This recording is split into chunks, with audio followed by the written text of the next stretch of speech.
deliver your speech. Can I introduce you, sir? Okay, yes, right. Yes, sir. Now we have with us the principal of R.S. Moore College, Dr. Praveen Singh, sir, to share his views on this topic.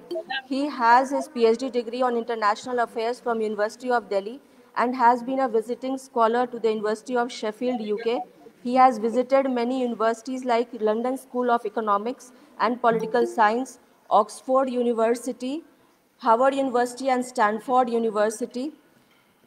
He has also worked towards the UGC research projects and also has submitted his work like the research papers in various journals and also in conference proceedings. He was a special invitee guest at the Rashtrapati Bhavan of Honorable President Sri Ramnath Kovind along with other Padma Shri and Padma Vibhushans. Now I would like to invite you, sir, for your speech. Okay, thank you, Tanuja ma'am. Thank you, Dr. Tanuja. Welcome, sir.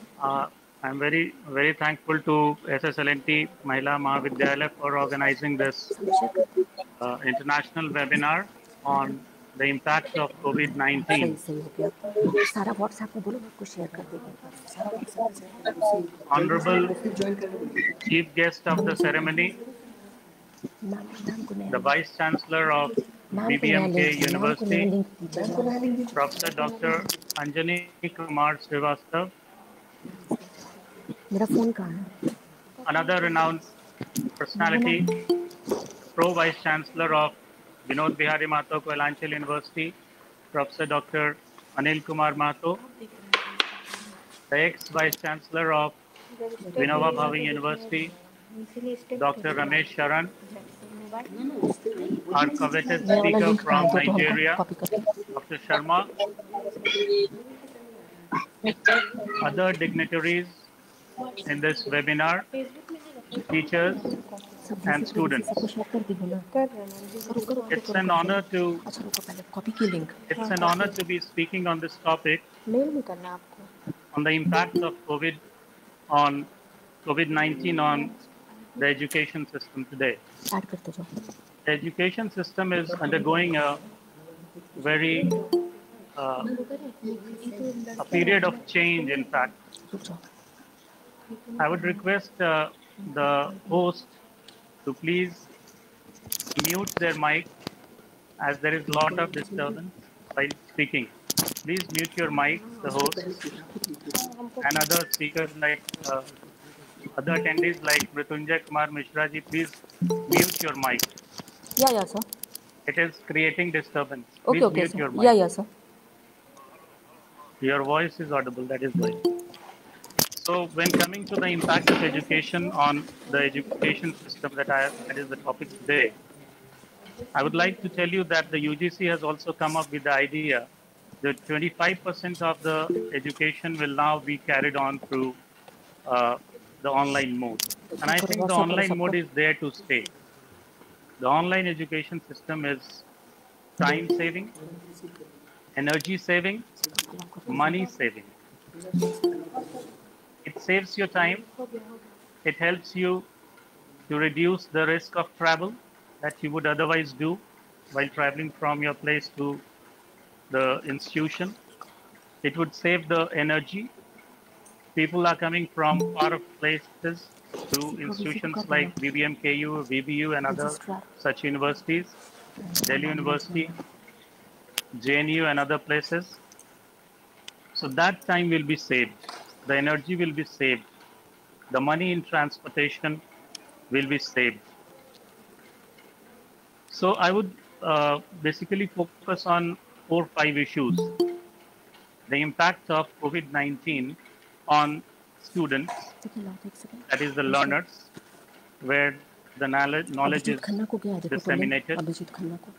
The impact on teachers, the impact on the exam system, the impact on the economy, and the impact on international relations, especially in the field of international collaborations in academia and research. When we come to the impact of COVID-19 on students, the first positive aspect, like I'll tell you that my lecture is more focused on the positive aspects of the impacts, where everyone is talking about the gloomy situation, the dark side of COVID-19, the problems created by COVID-19. I would like to harp on the positive side of COVID-19, what COVID-19 is there to give us. So for the students, if we see the impact, the students from very remote areas are now able to join the online classes.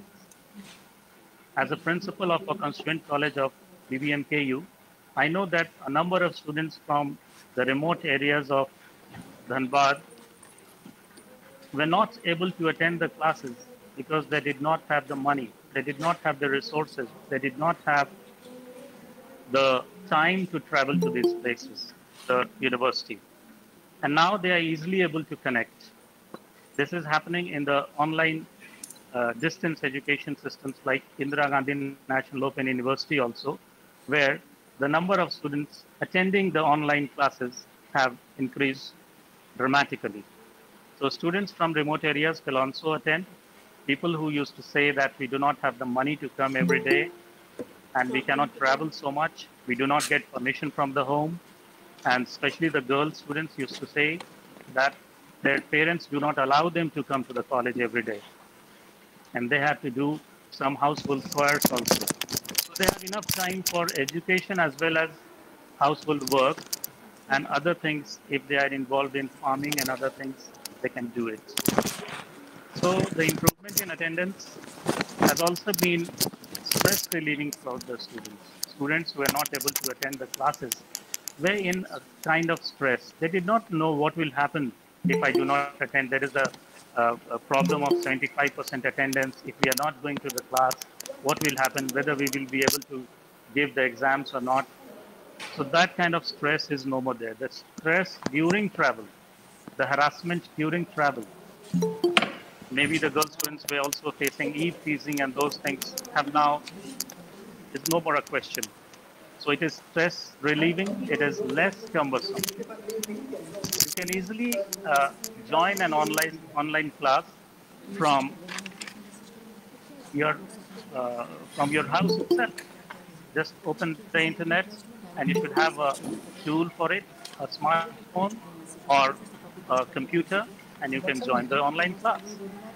It is safe, as I told you, and it will help in improving the gross enrollment ratio, after which was the main aim of the state government and the uh, central government, that we should improve the GER, gross enrollment ratio.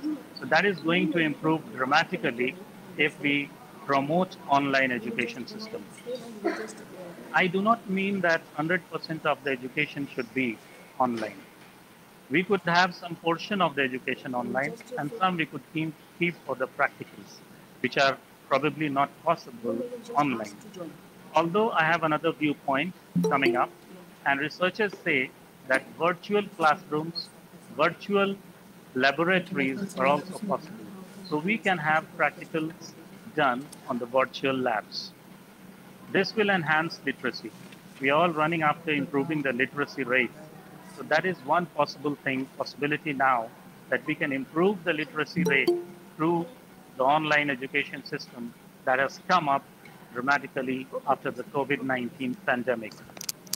The interaction of hesitant students. Some students are very hesitant to interact with the teachers. Now that they know that the teacher is not in front of them, it's just a video or a picture that is or she is looking at, and sometimes just the voice is audible.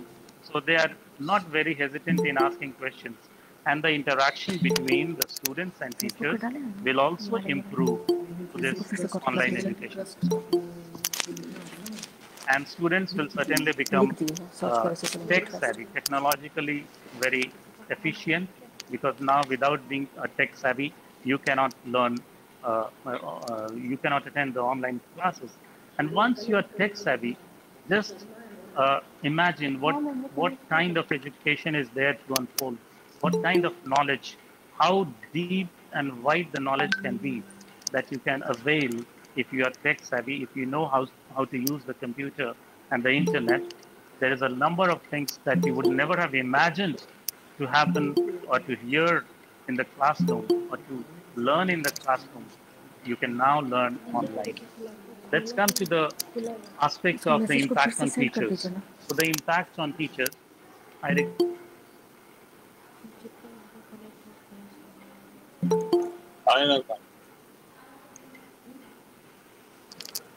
the impact on teachers will also be dramatic. Now the teachers are aware that they are under surveillance and they have to present in a better way. They have to prepare their lectures in a better way. Their lectures have been recorded and streamed live many times. Their lectures can be presented anywhere. So the teachers are trying their best to perform in the best manner and after preparing their lectures very thoroughly. So that kind of improvement in teaching is going to take place. And the efficiency of teachers will also improve because they will brush up their knowledge and go deeply into the field they are trying to teach, because questions could be many and it could come from many more students now who are attending the online classes. And they will also have the same facilities of saving the time and energy that the students were doing. So this, I would say, for the teachers. And for the teachers, I would also say that they would now be able to avail the podcasts of the topmost universities of the world, Oxford, Cambridge, Harvard, Stanford, Columbia, Massachusetts. They could go to the podcast and learn through them also. Now it is possible for teachers to improve their, develop their faculty. So faculty development programs are going on all over the world. They could join massive open online courses, and through the massive open online courses and Moodle, they could learn and enhance their knowledge. So in that way, they would improve their caliber. That is one another aspect of this COVID-19 pandemic that has created, and all the universities and colleges are shut down. The centers of education and knowledge are shut down. But another aspect is also open up. Now, coming over to the third aspect, that is the examination. What impact will the online education system have on the exams? Novel ideas, novel methods of examinations will come up. Already we are and witnessing a number of international universities and colleges coming up with open book exams, where you have the facility to open your book and then you can give your examinations, write in your examinations. That is not possible unless you thoroughly study your courses. If you have not deeply studied your courses, you will not be able to perform well in the open book exam. The other aspect is the MCQs, the multiple choice questions. That now you would have known that uh, the toughest known examination in India, the civil services, it has a preliminary test which is totally on the basis of objective questions. So that is the way they are trying to uh, uh, uh, uh, move into to select people from from the system of exemption. When you exempt those people who are totally trash and who do not have knowledge, so MCQs can be another way of examination system, a part of it, not totally. And the Viva was can also be done very easily. You can have experts from foreign universities, from other good universities, and so that they could be the externals, and there would be no hindrance of inviting your externals from nearby universities only, and that way we could improve the quality of Viva exams that uh, are being taken place. And again, the same, the examinations will also save the money, time, and energy that is being invested so much in the education system today. And I would like to focus and then attention on a major issue, the major problem that I have witnessed in the universities in India, that there is a big hassle about invigilation, and we keep so that we can keep an eye on the students whether they are cheating or not. That kind of a thing will be gone. We will not consider the students for invigilation. There is no need for invigilators.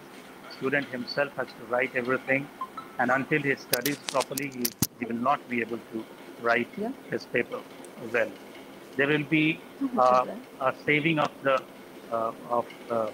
cost also. Cost cutting will be Facebook there. Live है, The Facebook examination Facebook पे copies, SSLNT trust करके millions Facebook of पे search copies. करने Just से आप live imagine if there streaming are देख सकते हैं. around 185 SSLNT million trust students, as our Vice Chancellor Sir trust in the trust. morning just said, and there are हाँ हाँ. around 50,000 universities in India. What is the number of copies being used in examinations? And if we are taking these copies, if we are saving these copies from the examinations, then naturally we are saving the environment. We are saving the trees being cut down for making these notebooks which are used for the examinations. So that way we are supporting the environment, and we are moving towards a sustainable development from the environment point of view, also, from the economic point of view and from the environment point of view. In both points of view, we would be moving towards sustainable development. Now let's move to the next part, the impacts Ola on को की economy. थी, ओला को admit की The थी ना. economy would be a major boost when the IT sector, which was already very predominant in the last uh,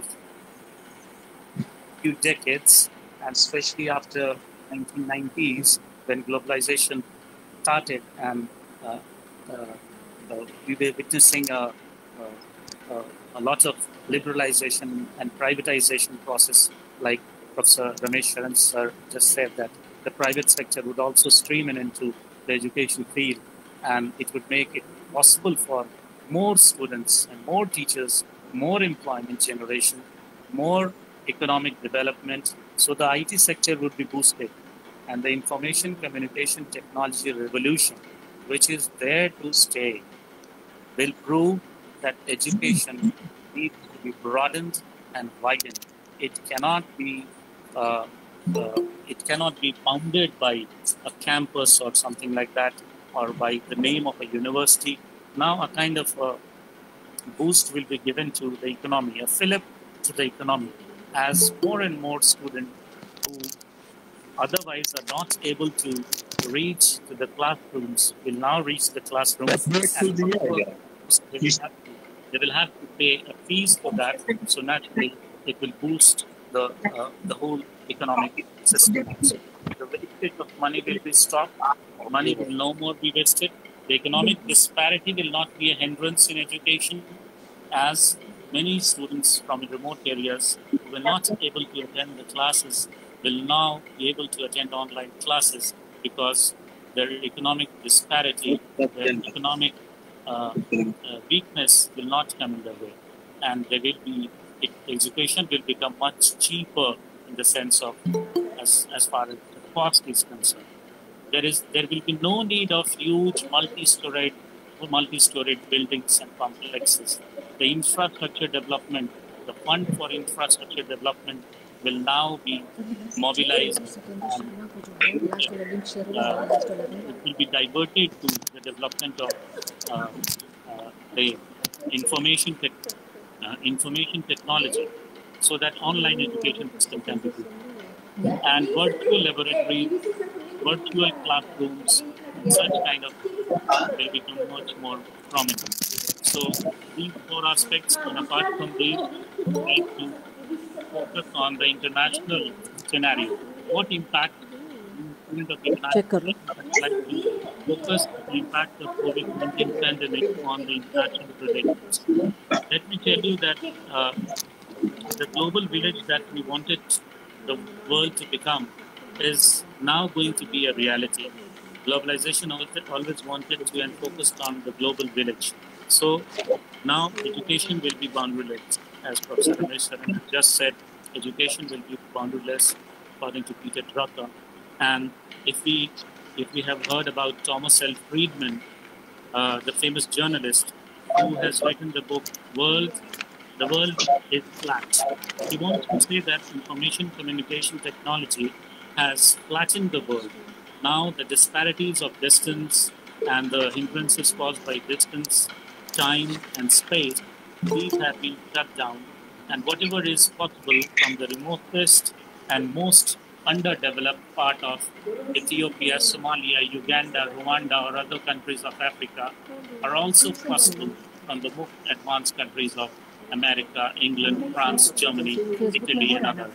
So the world has become flat, and knowledge and resources are connecting all over the world as never before due to information communication technology. The flattening of the world can be a core for good business, environment, and people everywhere in the world.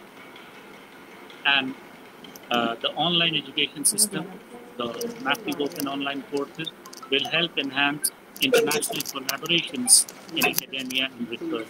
It will be less costly, and more students and teachers exchange programs will be possible now, because earlier a lot of cost was involved. Like when I went to Sheffield University in UK, I got the grant from ICSSR, Indian Council of Social Science Research. But now there is no need for such grants, because you just need to pay the money that you have to do the course. You don't need the money that was needed for the travel, for the stay, that is very costly in the foreign countries. So you can avail of the courses available online on Oxford University website, on Harvard University website, Massachusetts, and all other topmost universities. So this boundary will now break. The boundary that was the narrow domestic walls, as you would call, the narrow walls of nations would now break down, and now the people from all over the world would be possible to take knowledge from whatever uh, place is possible. So, in this context, I would like to say that I have come to a few conclusions regarding my paper today, and I would like to sum up my paper with the following points. The first is, challenges always bring opportunities. So has COVID-19.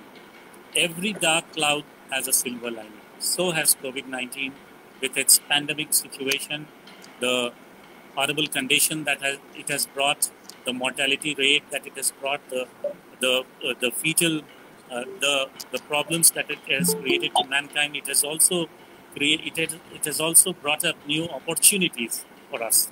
So today the virtual has become real.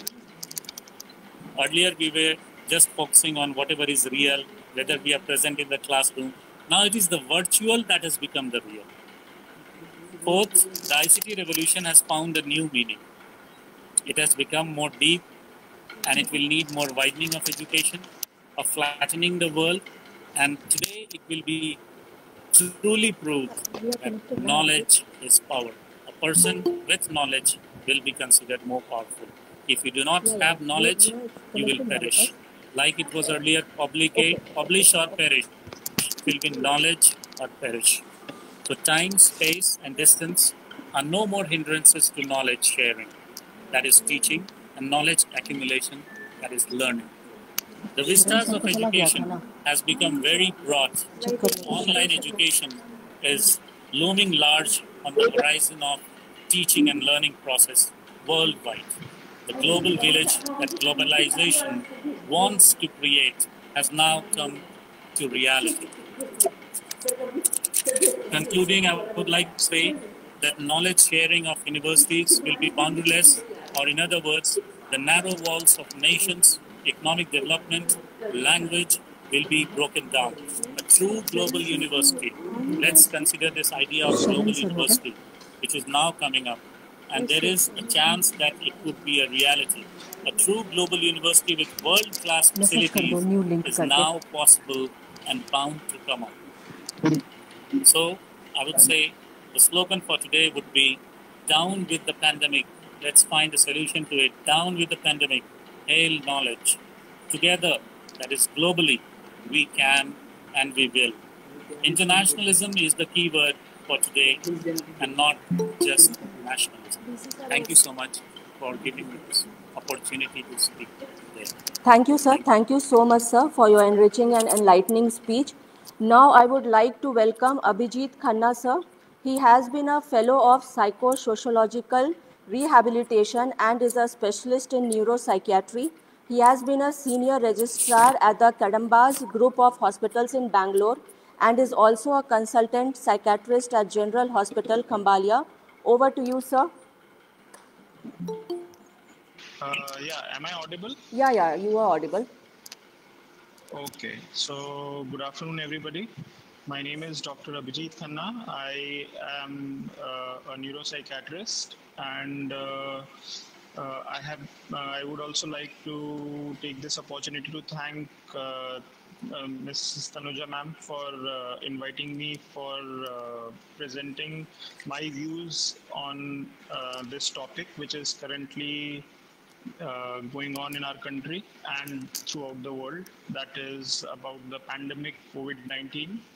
I have been closely following this pandemic because it is related to our medical field, and it is a very interesting topic for discussion. What has been given to me, that what are the future scopes, and what is the resurgence of e-learning in today's world. So, me being a psychiatrist, I'll be focusing on some points which are related towards mental health care and towards child parenting, and how they can help in making things better in today's world with the technology. So first of all, right now as the lockdown, my first point would be that as there was lockdown going on throughout the country, so all the schools and colleges which were shut down, so e-learning was given a priority, and all the tasks were taken throughout the country by the institutes wanting the children and the students be connected via uh, electronic media, so that the learning process can continue, which is very important. But at the same time, I would like to tell that there should be judicious use of technology, social media, and internet.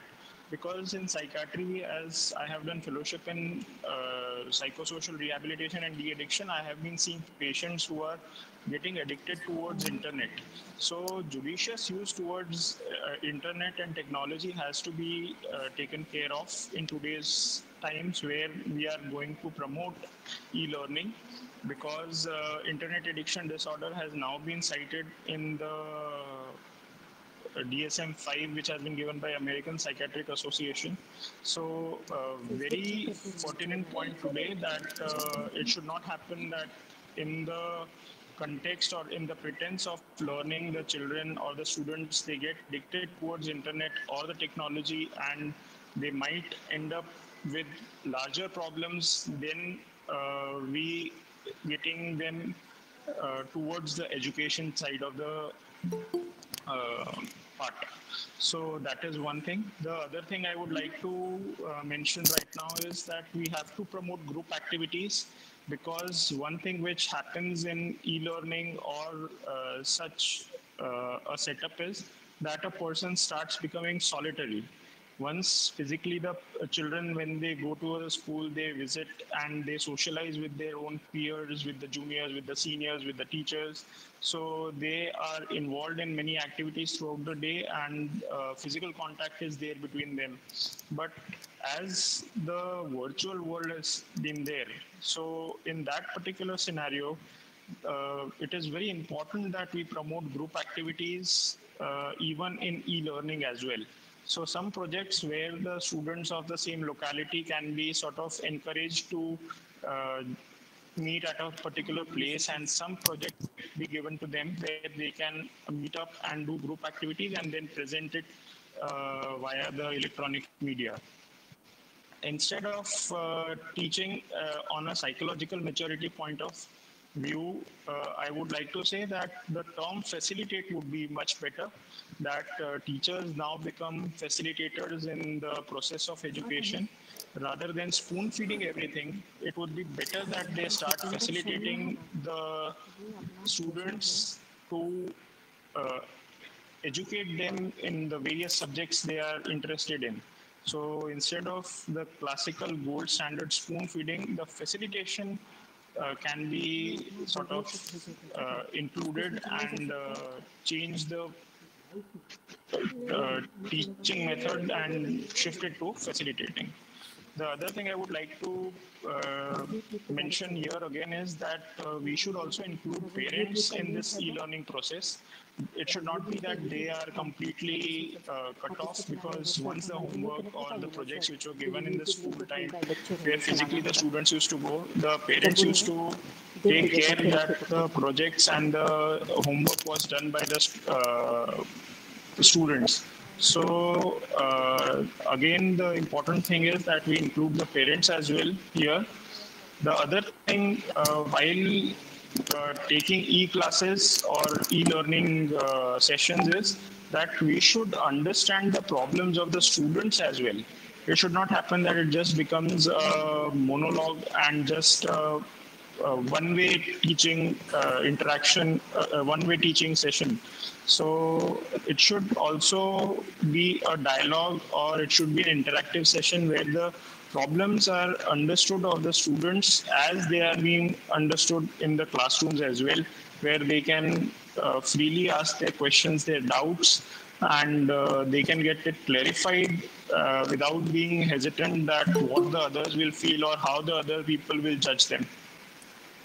Also, we have to take care on the emotional maturity as well. So we should make them understand, and we should empathize, rather tell them to empathize with the situation which is going around, and with their peers, and understand the situation much better intellectually as well as emotionally. So in the virtual world, it should not happen that they completely lose sight of their human side. So that is the other thing. The other thing which I would like to mention. Also, I would like to tell that we have to reassess the time which is spent on laptops at regular intervals, which is known as screen time, because it should not happen that in the pretense of e-learning classes, the students are spending more time on laptops rather than understanding that what they are going to learn. They start spending time on various sites, browsing and internet surfing, and then that leads to more problems. So it should be a blessing rather than become a curse for us. So we should reassess, the parents or the guardians, whoever there are, they should keep on reassessing the time which is spent by the students on laptops at a very regular interval. Also, last but not the least, I would like to mention is that we can incorporate syllabi from better education systems, like from international board or from the education system which is there currently in Finland. So that would help us right now in understanding the process of learning much better, and we can provide more uh, better facilities to the students, and take this opportunity of this pandemic and try to grasp and incorporate the uh, nuances from the other education systems, like from Finland or from international board, and incorporate them in the current syllabi. So that will also help them. And last but not the least is that help them to remain busy throughout the day, not just by that they are spending a time on laptops or on webinars, and they completely forget some physical activity or the group activities, which is very important in today's pandemic for their sanity, for their emotional and intellectual maturity as well. So that thing also has to be incorporated in the learning system. So that is that from my side. These were my views, which I wanted to share from a psychiatrist point of view.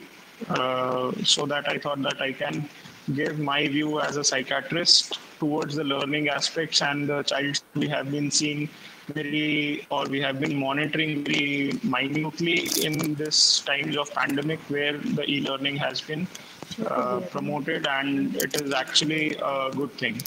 But these are some points which we have to keep in mind so that we can help them in becoming better rather than creating some situations which are problematic for the families and for the children. Hello, yeah, thank you for your inspiring and enriching views, sir. And your thoughts were really good Yes, and ma'am. from the perspective from these pandemic times. Once again, thank you, sir. Thank you, ma'am. Thank you. Okay, welcome. Now I would like to invite Professor Olajumok Familoni, a special invitee speaker with us from Nigeria. Let me give a short description of her profile and introduce her to all the speakers and the participants.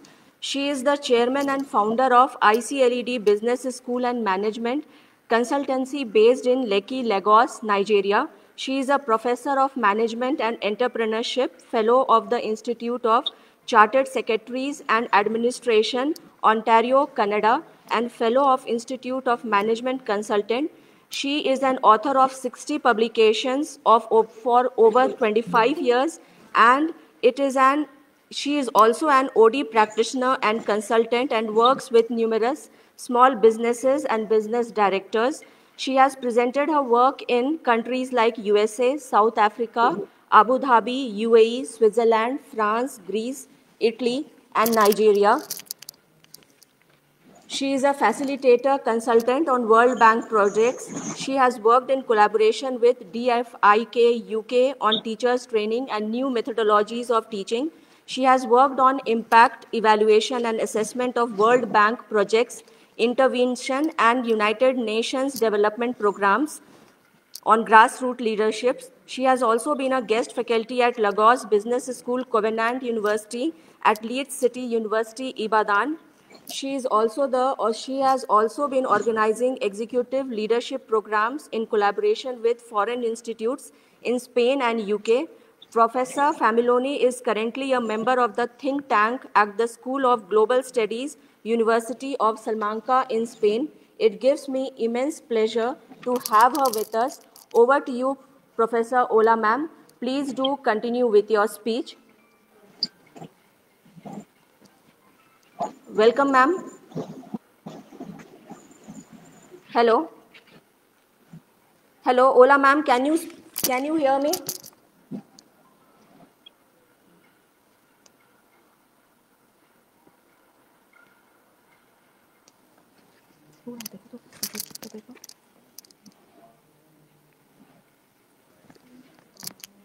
Hello. Yes, Kumari. Yeah. Can you hear me? Yeah. Good afternoon. Good afternoon, Ola. Nice to have you Good. with us. Thank you. Thank you for inviting me, and thank you for the fantastic conference that's going on. Thank you so much. I have enjoyed listening to the other speakers regarding the pandemic and the COVID-19. And more than anything else, we realize that we are in a global village. I'm going to start with some statistics here. It's estimated that by June 2020, as at June 2020, this June, we have 1.725 billion learners have been affected due to the school closeness in response to this pandemic. And then the pandemic is also impacting about 98.5% of world student population. So this conference is very germane in the sense that what is affecting and impacting this many people, particularly learners, is very vital. The other speakers have spoken about how this pandemic affects students and all that. But I want to look at the challenges. Some people have mentioned some good things about the pandemic, really about the fact that the speed of digitalization is this is the time for it now, particularly in as education is concerned. But more than anything, I see this pandemic as a leveler. Leveler in the sense that the so-called third world countries, and it's been mentioned by someone, and the remote villages, and the mass number of students that have not been able to access education due to the fact that there's no capacity. Are you hearing me? Can you hear me? Yeah, yeah, yeah, yeah. This COVID-19 has allowed that to happen.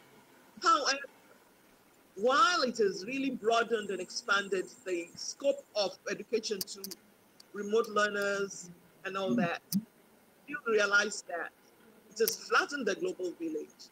This is the first time we are really recognizing the fact that we're in a global village, because ordinarily, or now, this kind of conference, we would all be converging in India. But right now, we're in different parts of the world, and we're still one on the same location. So this conference, this COVID-19 has really, really opened our eyes to say a lot of things. Now, the fact that most people are going to have access, it's now also brought to light the challenge of the fact that a lot of people still do not have access to internet connectivity. Particularly in remote areas, in my country, Nigeria, I'm sure some parts of India as well, and even to electricity that will allow them to connect or to have, be able to have the power to power their mobiles or whatever, and then the digital connectivity. So this, from a business perspective, I'm a professor of management and entrepreneurship. I'm seeing a vast and open market for those people, particularly people from India, where you're, that can produce or come up with innovation that will address this market. Where you are in a remote area, but you can have access to, data. You can have access to the digital world. You can have access to live. I don't know what is going to be. I am not an electrical engineer field, but I'm a business person. So I know that this is a wide open market, very wide and very vast. And also, you can also look at area of the cross education, where people are happen to go travel to US, UK, everywhere for education.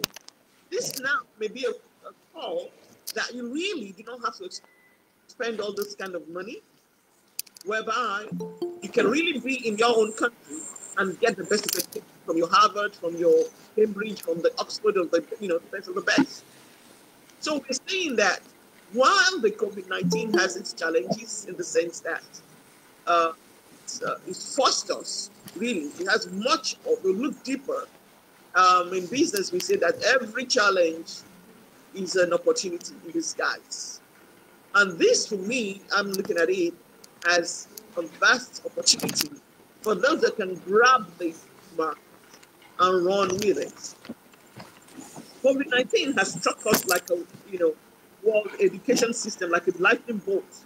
And it's shaking us to the core, where we now expect different kind of educational model to emerge in COVID, for after COVID-19. And the model may not necessarily be all through remote learning alone, e-learning alone, because even as far back as the 90s, I had some of my doctoral work online and some face-to-face. So this can actually be the time where some meetings can still happen. Face-to-face has on very important attributes, in the sense that your connectivity in higher education, where you want to have share ideas and which can also be shared really online. The last speaker was talking about the fact that instructors should not just depend on making a monologue, where you are just speaking alone without having a discourse with the students. You know that even with e-learning, you can break students up into groups, come to our business school. We bring them into groups for learning, and they can be in chat rooms. So the same still goes for even our tertiary education students. Students can still go learn in groups. They can learn in chat rooms, even while being on a remote. And also, the fact that lifelong learning has become very, very important, because COVID-19 is going to see an era of reskilling and retooling of our skills. And we will need to match up and step up, because the rate at which new skills are coming up and new skills are needed is very high.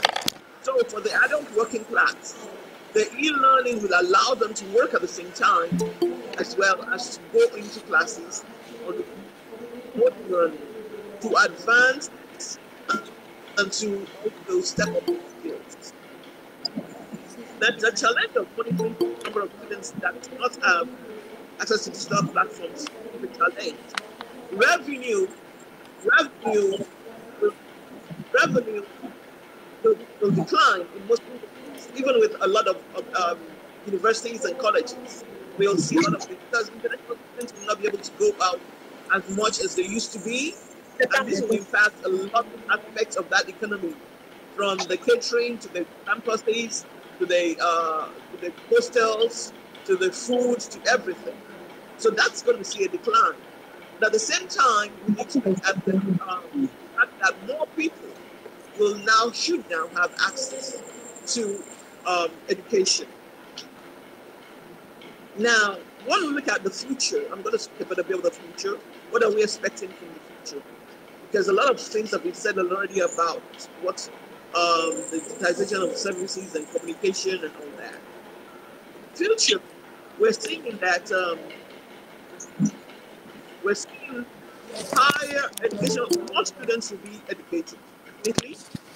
But the challenge will be how the institutions that have traditional campuses will adapt to using the right technology and appropriate platforms for educating the students. There will be e-learning, of course, while teaching is done remotely on digital platforms.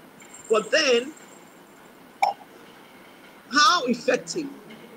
How much already Zoom is already populated? I'm not sure they're happy now. They're making a lot of money, but there are not enough platforms now for us to capture. But the amount of the humongous business in e-learning. So for those that are into business, that are into creativity and into software development and all that, this is your boom time. Am I over? Is my time over? Okay. There's a shift. Overall market for online education is estimated to be about $350 billion by 2025. So with that kind of statistics, it means that there's a lot of market for software developers to quickly come on board and assist and grab some of this part. And of course, we are ready to consult with any one of you that have that kind of that want to come into Nigeria, Africa.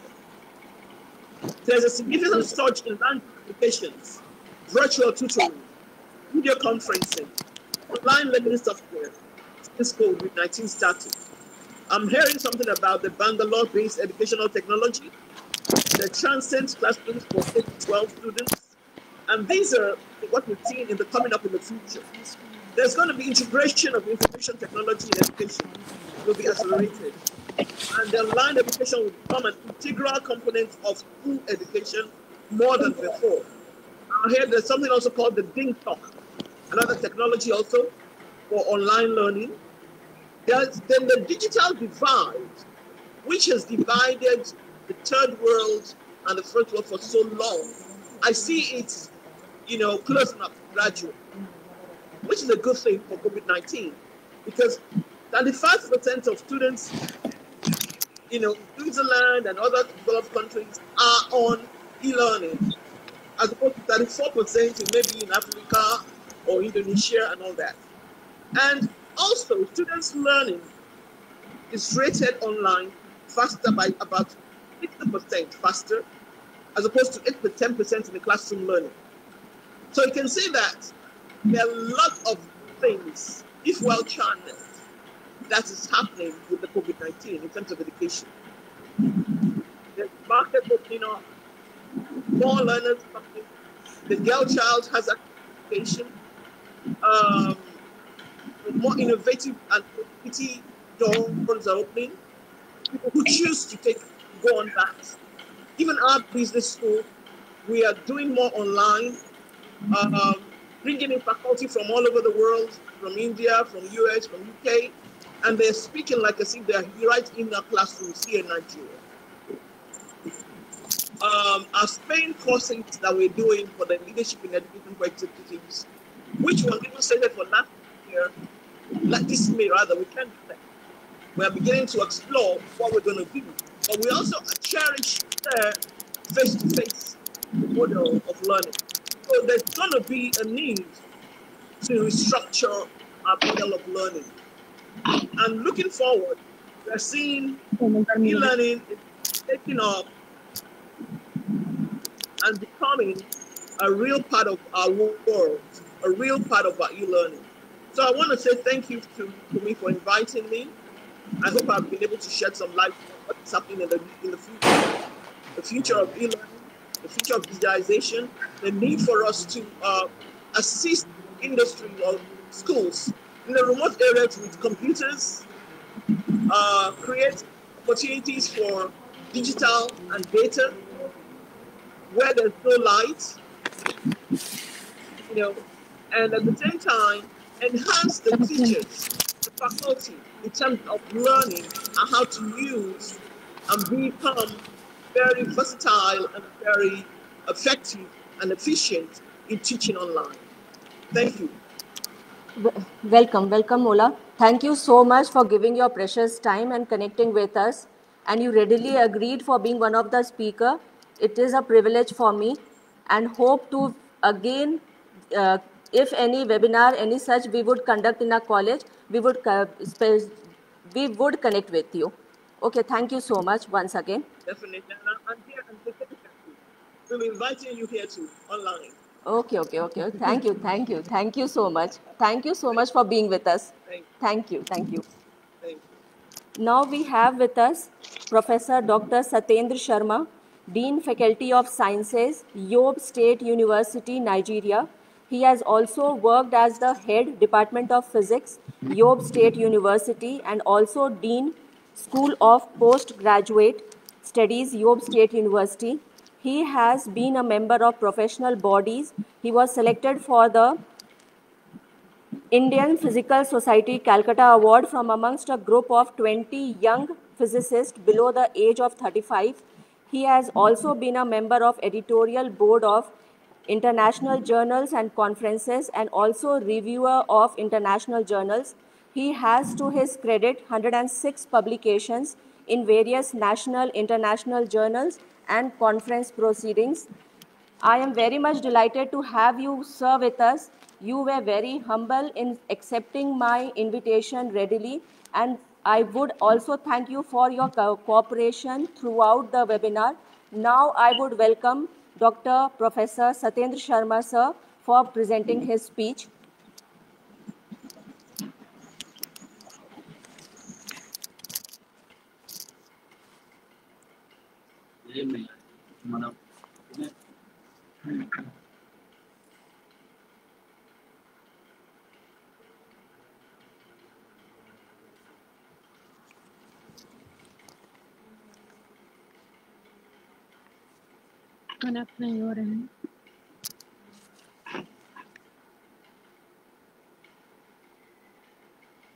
Hello, are you here, sir?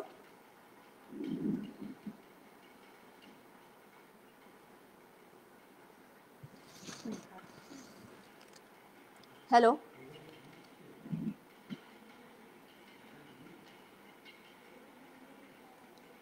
Hello.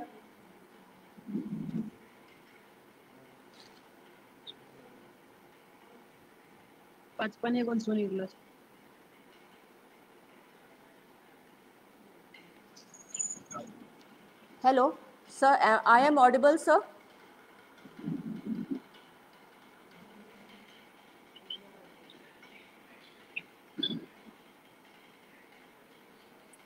Can you hear me? Yeah, sir. Yeah, sir. Can hear you, sir. Okay. Once again, welcome, sir. Once again, welcome, sir. Thank you. Thank you.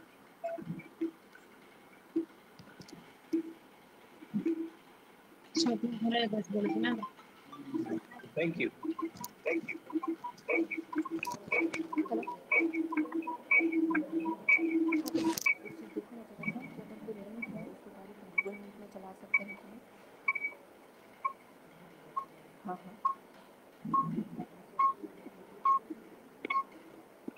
You know, here I have some technical problem, but I'm managing two systems, and I think you cannot see my PPT, but I will go through it. Yeah, sir.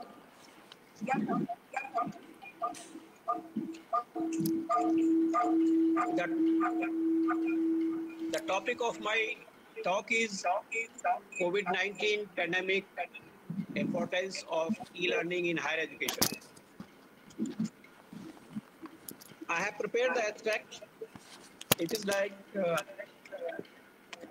outbreak of COVID-19 has been impacting millions of people and threatening human life across the globe. The WHO, the government of India, state government, and other are taking all required steps to ensure that we all are prepared to face the challenges and threats of COVID-19.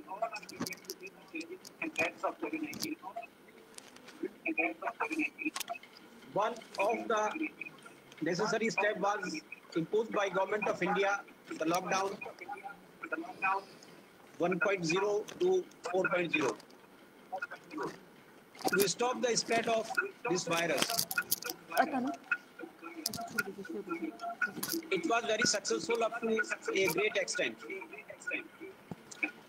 The aim of the present talk is to highlight the importance of e-learning during COVID-19 crisis, the information and communication technology, that is ICT, is playing a great role during present crisis. The e-learning tools like Zoom, Google Meet, G Suite, Say Namaste, Moodle, Classroom, etc. have been helping to a great extent to learning through virtual meetings at home. This study has been reviewed, the concept of e-learning, features of e-learning, etc. Now let us see the introduction of COVID-19.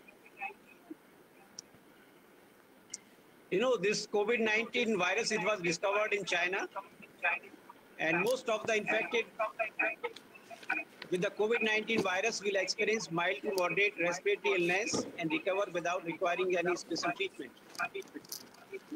But the older people with underlying medical problems like cardio, diabetic, cancer, etc. are likely to develop serious illness. So we have to take care of our senior citizens. Now, how to prevent it?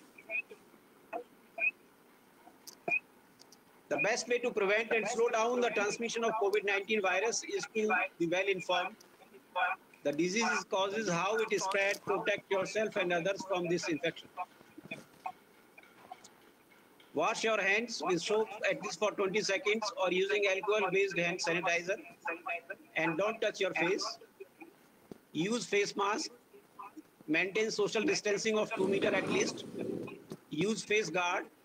Many more precautions as per the duty of the person assigned as per the Government of India and WHO guidelines. You know, the COVID-19 virus particles are of very, small size, less than 10 micrometer. And if we are, coughing or sneezing, The speed is 10 meter per second and 50 meter per second respectively. So even we can apply physics here and can calculate the safer distance, which comes out to be 2 meters. The life of coronavirus on various surfaces.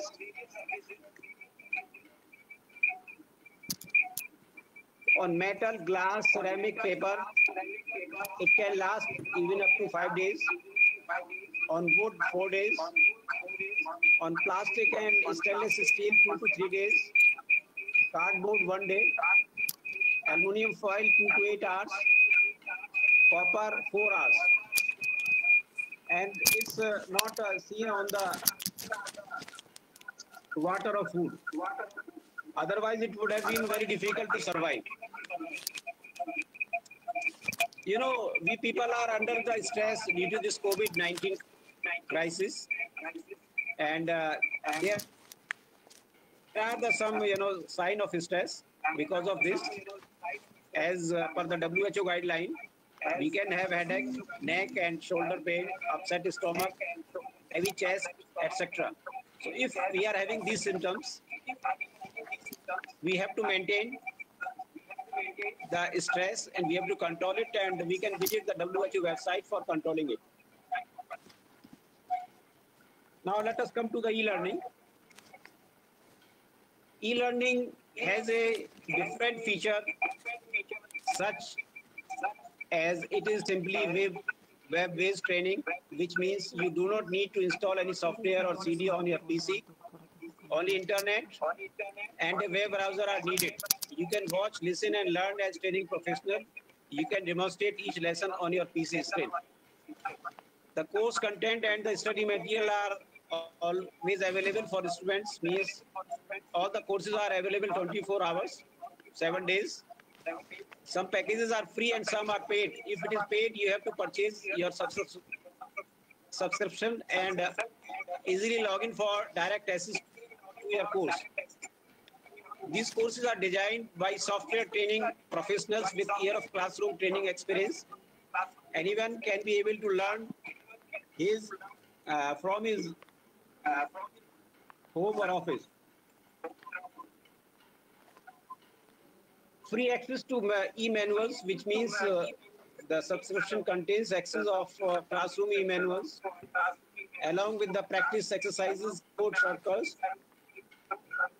Modify your training with easy of use menu, clear, easy to follow, step-by-step instructions that means anyone can watch the training session many times he or she want to do while practicing in software, make it the most representative practice available. E-learning can be described as the best and most convenient way to learn on your own. Comprehensive means that all the topics are covered and included in the classroom training.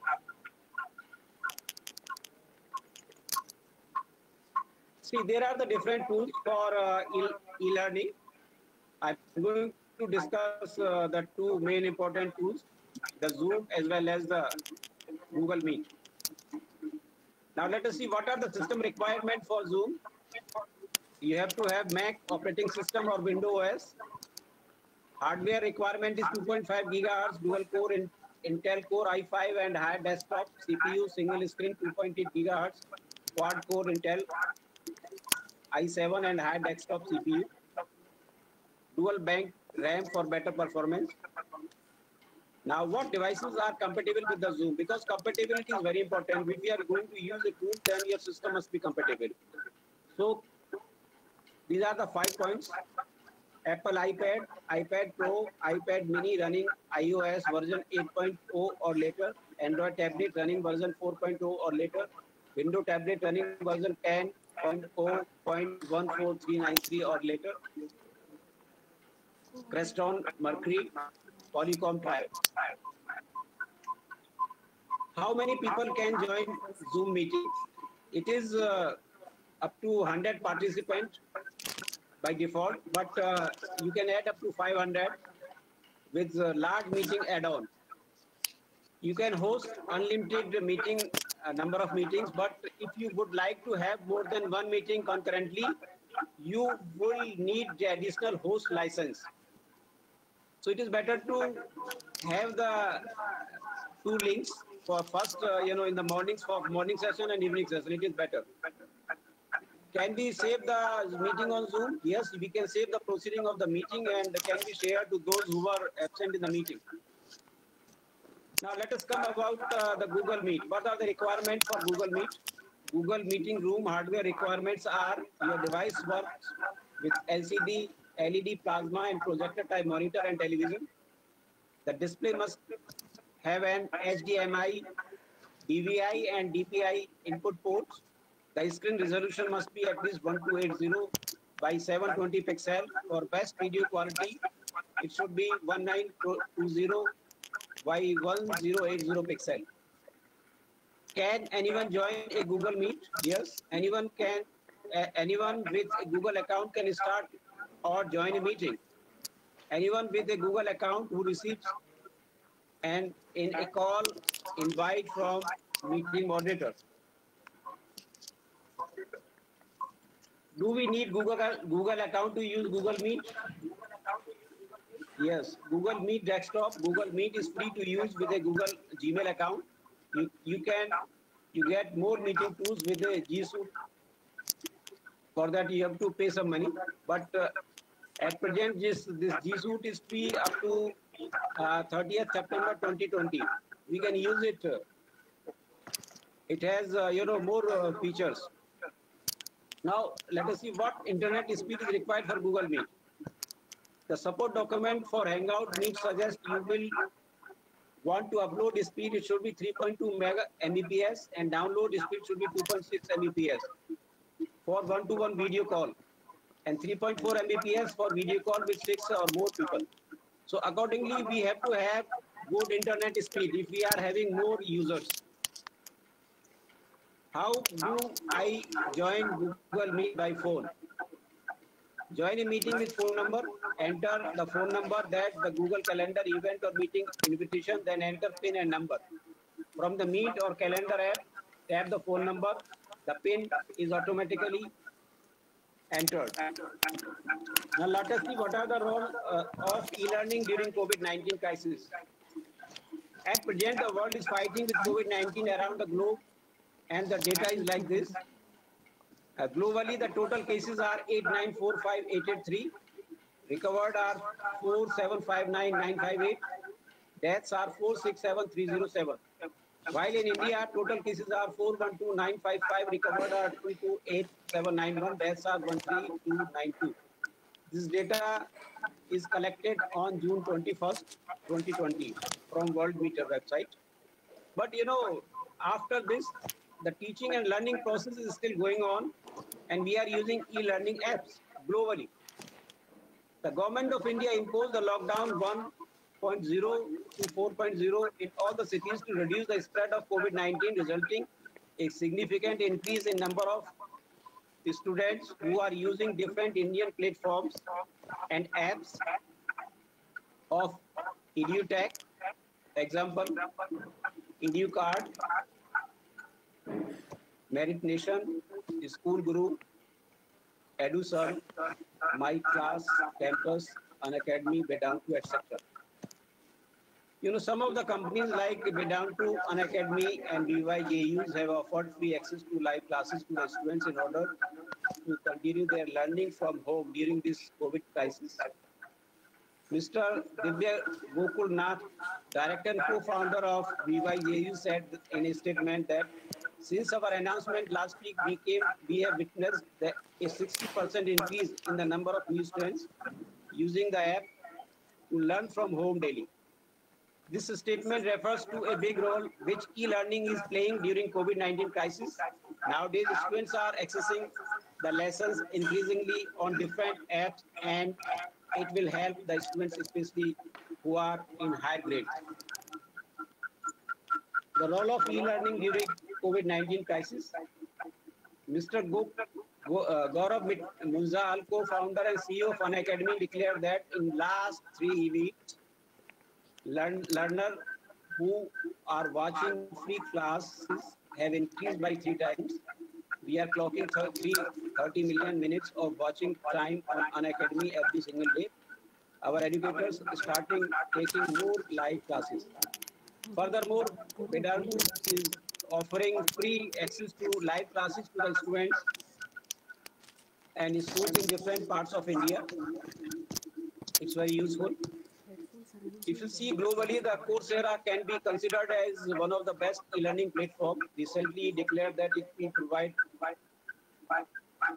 every impacting university around the world, including India, free access to their catalog through Coursera for campus till July 31st, 2020. Generally, most of the universities after the lockdown in India requested the faculty members and the students to use e-learning tools for teaching and learning purposes. Example for Delhi University, AMU, Dr. APJ Abdul Kalam Technical University, DGS, IPU, etc.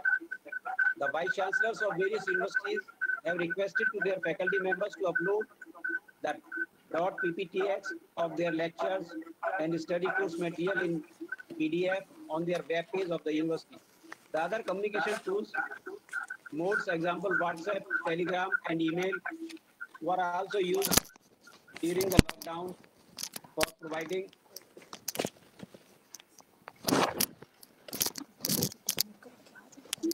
Hello, can you hear me? Yeah, sir. Yeah, sir. Sir, it is actually, sir, it is echoing, sir. Can you use the headphone, sir? Pardon? Sir, it is your voice is, sir, it is echoing, sir, actually. Because I'm using two systems, Okay, maybe okay, because okay, of that. okay, okay, okay, sir. Okay, sir. The other countries like USA, Nigeria, China, Turkey, Australia, Japan, they also started e-learning teaching through COVID-19 crisis. In India, also various institutions, universities are organizing online virtual international webinar, FDP, on different topics of their current choice. Some institutes are arranging even online COVID-19 awareness programs. Some universities are conducting online tests and examinations of their students. Online assignments are also given to the students to keep them engaged and to monitor their academic performance. Globally, the global classroom, Moodle, etc. have been used for uploading the students' material. Google Classroom Moodle help the students to find the relevant material of their subject of courses easily, and students can study at home. These softwares can be easily installed on any Android or iPhone, but the phone must have good storage memory. In some other countries, the applications such as Teams, Zoom, Moodle have been used widely. Most of the universities have been uploading their study material on the web page of university. The students can log in from anywhere and can use this facility 24/7. The e-learning has a great value and importance in teaching and learning process. The e-learning has assisted both the students and teachers in the present COVID crisis. Now let me come to the conclusion. Since staying at home and maintaining the social distancing are two major steps to slow down the spread of COVID-19 virus. Therefore, the UGC, CBSE, and state government education boards, as per GOI guidelines, have ordered the closure of universities, colleges, and schools all over the India. Globally, also, as per WHO and government of respective countries, the educational institutions are closed till further order. Now, during this COVID crisis, the technology is an essential part of our daily life. The e-learning, internet, mobile phone, and computers have been used for teaching and learning processes throughout this lockdown. This study has shown how e-learning by using apps such as Zoom, Global Meet, Google Classroom have been helping the students to study at home during COVID crisis. Now, I have some suggestions. Suggestion first is using e-learning in all about teaching and learning and taking a step that help in moving towards higher education level. We need to be familiar with latest technology, electronic devices, ICT tools, and use them to enhance the education and knowledge. The second suggestion is that teachers should use e-learning tools in classroom and encourage their students in downloading the educational tools to make a comfortable journey towards the learning. Third suggestion is the institutions, universities should arrange online and offline FDP, workshop, seminar for teachers and students so that they can upload themselves, so that they can update themselves with latest ICT tools and software. Suggestion 4th is very important. This is a high time for the authorities like vice chancellors, directors, principals to guide and make arrangement to maintain the social distancing in classroom, library, staff room, canteen, hostel, etc. Make arrangement for washing of hands for students and staff, arrangement of hand sanitizers, face masks, face protectors, etc. as per WHO and GOI guidelines, especially for COVID-19. Last, 5th suggestion is the authorities like State Education Board, CBSE, UGC, AICT, MCI, DCI, PCI, universities, colleges and schools should work together to reshape the rules regarding infrastructure, classroom, laboratories, libraries, hostel, canteen, etc. as per the guidelines of the state government and government of India and WHO regarding post-lockdown due to COVID-19. I would like to tell you about one example here. If you see the guidelines of AICTE, there is one condition that if you have a classroom size of 60, the size of classroom should be 66.6 square meter. It means they are giving 1 square meter distance per student. If we are going to make here the social distancing and making a distance of 2 meters, the classroom size will be reduced to 30, isn't it? At the same time, the workload will increase because other 30 students are free. So we have to arrange extra teachers, we have to arrange extra classrooms accordingly. So this is about my talk, and let me thanks everyone. Thank you. Okay, thank you, sir. Thank you, sir, for your views on this topic. Now we start with the interactive session. If any of the participants have any question, you can ask sir in the comment section. Yes. Hello, any of the participants, if they have any question, they can ask them in the comment section.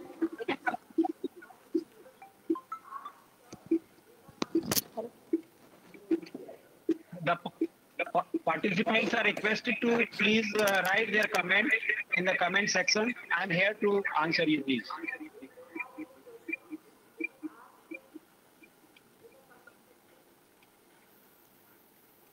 Yes, sir. One question we have from Mayank Vats. He is asking about the sir online teaching. Yes, I can read it. Yes, sir. I can read it. Yeah, yes, sir. Dr. Mayank Vats. Very nice suggestion, sir. But is the online teaching is effective as classroom teaching? Dr. Mayank, I appreciate your question. There is no replacement of teacher. But during the COVID crisis, we have to help the students. We cannot call them to the class. So this is an alternate. Thank you. Now, second. Any other question? Second question is from Sujata Singh. More needful suggestions, sir. Okay, Madam Sujata Singh, you write your email ID. I will send you my more needful suggestions to you. Any other participant? Any other participant, if they have their question?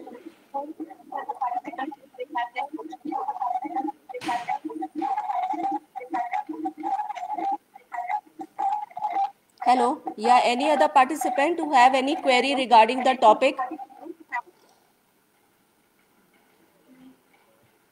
Sir, we have questions, sir. Yes, please.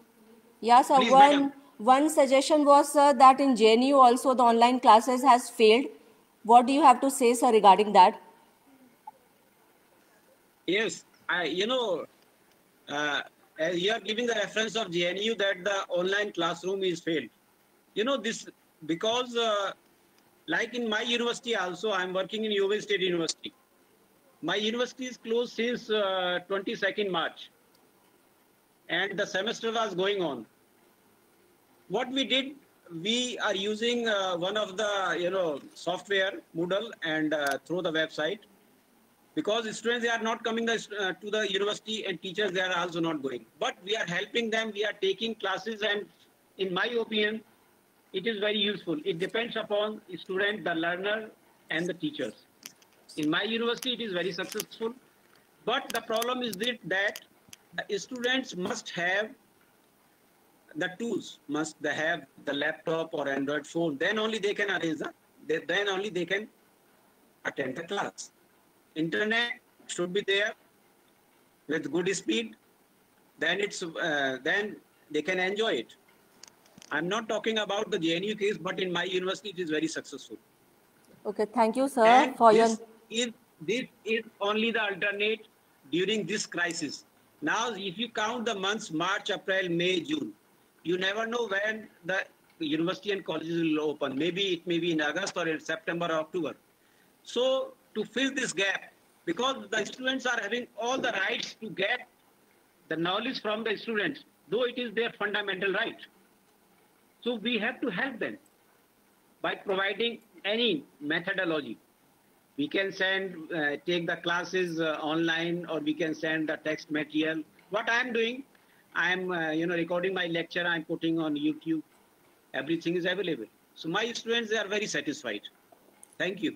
Thank you, sir, for your beautiful answer, sir. Sir, but I would also say that lot of appreciation messages are also, I can see, sir, on the screen for you. And sir, one of the questions was Yes. that how can we make e-learning or online classes more effective? One of the participants has asked this question. More effective. Yes, sir. Yes. Madam, I would like to say, because you are in one of the PG school, you have to have interactive classrooms. You have to have all the facilities. You can record your you can record your lectures in advance. You can keep it in the store. You can put it on the university website or college website. Okay, sir. For the students. Okay, sir. So, sir, there is no substitute for the campus. And my point is that madam, I would like to Yes, sir. request the principal, madam, Yes, Dr. sir. Sarmila Rani, Yes, sir. that you have to arrange the seminars so that each and every teacher, maybe some teachers, they are not comfortable. I was noticing one of the teacher, she was keeping her microphone on while this Dr. Dola, she was giving the lecture. So we must know how to control our app, how to use it. It's very important. So it is better to arrange the seminar, workshop, not for teachers, for students also for staff. Okay. Because, madam, what I feel is that we teachers, we must have desire of learning. Yes, sir. Like if we are having some data and if we are writing on Excel sheet, even we can plot it. We can tell the students, the graph will be like this. Yes, sir. Yes, sir. So we should not stop ourselves. We should not think we are complete. Teacher is never complete. Teacher is supposed to learn throughout the life. This is my feeling. Sir. Yeah, sir. Sir, we had another question. Madam, please arrange FDPs or seminar for your students as well as teachers and staff. Yes, sir. Sir, we had sir, we had one question, sir, that regarding the rural areas, sir. Please. In the rural areas, how can be the online teaching can be made effective more there for the students who belong to the rural areas, sir? Yeah, madam, very good question, because I am from India. I am from a rural village. Okay, sir. And when I was in class 10, there was no electricity in my house. Okay, sir. I can understand. But now if I'm going to my rural village, we have internet, because the internet is free in India. You take the talk time, internet is free. Yes, sir. And And I am telling you the data, the people, those are using smartphone in Android phone in rural area, it is much number than the cities. Yes, sir. So once you have smartphone, Android, and there is internet speed, then there is no problem. They can, it can be very useful. And in my opinion, the things will change within 6 months in India also. We will be having, 5G speed. It will be very, very good. Right now we are having 4G. Okay, okay, sir. Once it is 5G, technology will change and things will be different. And it will be very easy for communication. Yeah, sir. Any other more, question, please? yeah, sir. Some more questions, sir. One Yes, question is, sir, regarding that we have in Please. India slow internet connection. So, is there any solution for it? One of the Yes. students is asking this question. Yes, madam. Yeah, sir. We have to check our SIM. We have to check our SIM of the phone, the SIM which we are using. It should Yeah, be sir. 4G. Okay, If it okay, is sir. 3G or 2G, you will not get 4G speed. So we have to check our SIM. It should be 4G. And we Okay, have to okay, set sir. our phone to 4G. The speed will be good. I was experiencing the same problem here in Nigeria. I checked my SIM, it was 3G. Then I changed to 4G. Okay, Then sir. what happened? The phone which I am using, the MTN SIM is not having compatibility for 4G. It is giving 3G. While the Airtel, it is giving 4G. So these are the technical problems one has to take care about these things. Okay, okay, sir. Because sir, most of the Android phones are 4G now at present in India. Yeah, sir. So one more question was there, sir. Please. Can a facility made, sir, for the online practical classes, sir? Is it possible, sir? Online Practical classes, online sir. practical classes. Yeah, sir. Practical. Yeah, sir. For practical classes, sir. Yes. Yes. Very good question, because my subject is physics. We have many practicals. Madam, for my student, what we have started, because I am Dean of Faculty of Science, so I have to guide to the 8 departments under me. So what we are doing, we have already started for the software and how to do the practical online. Means we have to have, suppose we have to verify, say, Ohm's law. Okay, sir. Verification of Ohm's law. It may be in class 10th or 12th. I don't remember right now. So we have to draw the circuit, and circuit should be dynamic. Yes, sir. And we can take the readings there. We can get the graph. We can get even error. So the practical, it will be dynamic sheet. It will not be, it will be dynamic sheet. Like if we are writing on Word, it is static. It is not changing. But for practicals, we have to make dynamic sheets. One can see even on YouTube, many, videos are there, how to make dynamic sheets. Okay, sir. So like, if you talk about education, in education you have, practicals. The students, they are going to the classroom, they are taking classes, and teachers are, they are monitoring it and evaluating it. Isn't it? Yes, sir. Yes, sir. In that case, you are having the real classroom, not virtual classroom. But if you are talking about the virtual, then the way you are doing in real classroom, you can do in virtual classroom. Like you have arranged this program, it is a virtual. Isn't it? Yes, sir. Yes, sir. And like in the real classroom, one student is giving presentation. Here you can, in the virtual classroom, you can call one student, okay, so and so, give your presentation, and you can evaluate it. So this is up to you. This is up to us, we people, that how we have to manage it. We have to think again and again how to, apply it for practical classes. I know here in my, we have medical college also. In my university, yes, the sir. professors of medical college, yes, sir, they are preparing so nice, PPTs, and PPTs are dynamic.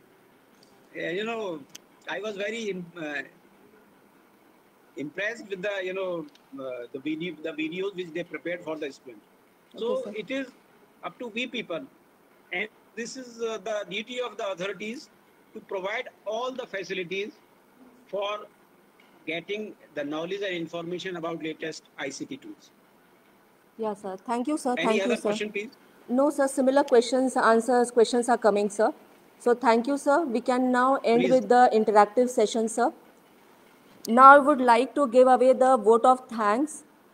First of all, I would like to declare, and I'm pleased to inform that we are connected with participants.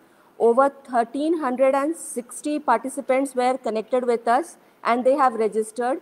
We have also participants from abroad, from countries like UK, USA, Dubai, Australia, and Japan.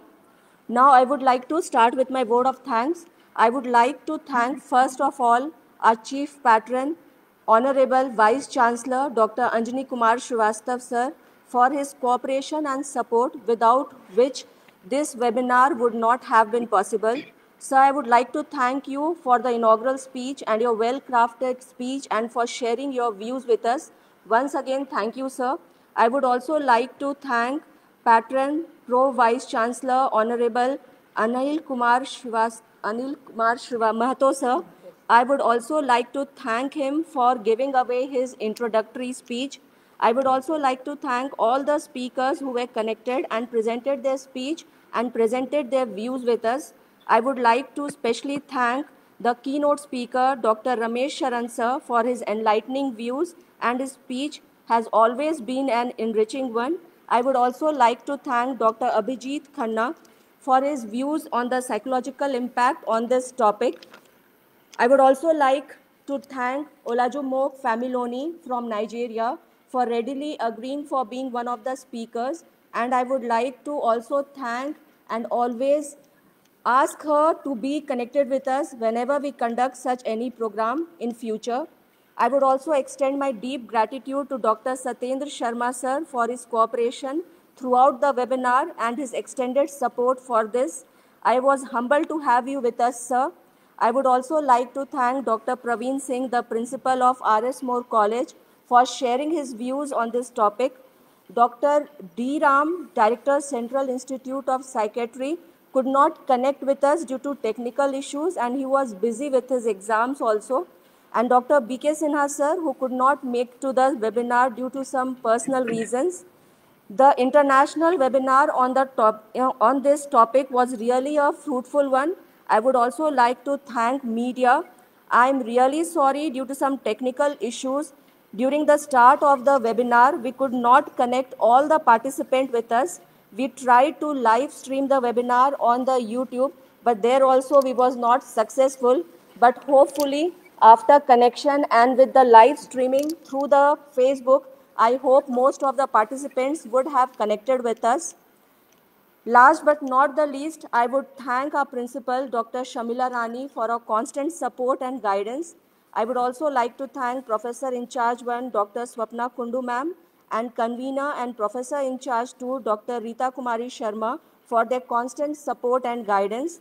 I would also like to thank the technical team, Atanu and Vandana and Sonia also, for being constantly with me during the preparation of the webinar and also today.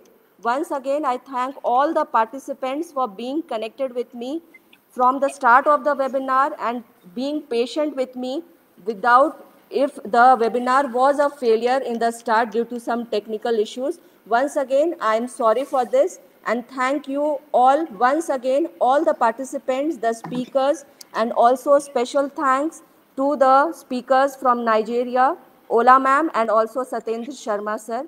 Once again, thank you to all. Thank you, sir. Thank you, sir, being connected with us and being connected with us for the interactive session also. Thank you so much, sir. Thank you. Thank you. Welcome, sir. Welcome. Now I request all the participants, they can leave the Google Meet meeting. I request all the participants to please leave the Google meeting. Thank you, madam. Welcome, welcome. Thank you, Sujata, Manish, Neeraj. We will be providing the feedback link on the WhatsApp group. And we have already shared the feedback link through email also. All the participants are requested to fill up the feedback form till 5 p.m. today positively. Welcome, Priyanshi Singh. Once again, I request all the participants to please leave the Google meeting. Thank you, Ranjana ma'am, for being connected with us regularly. Thank you, Ranjana ma'am.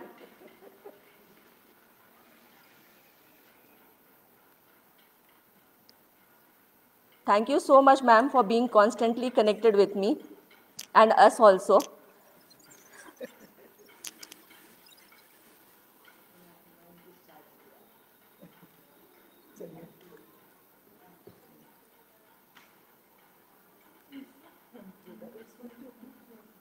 All the participants, please, you can leave the Google meeting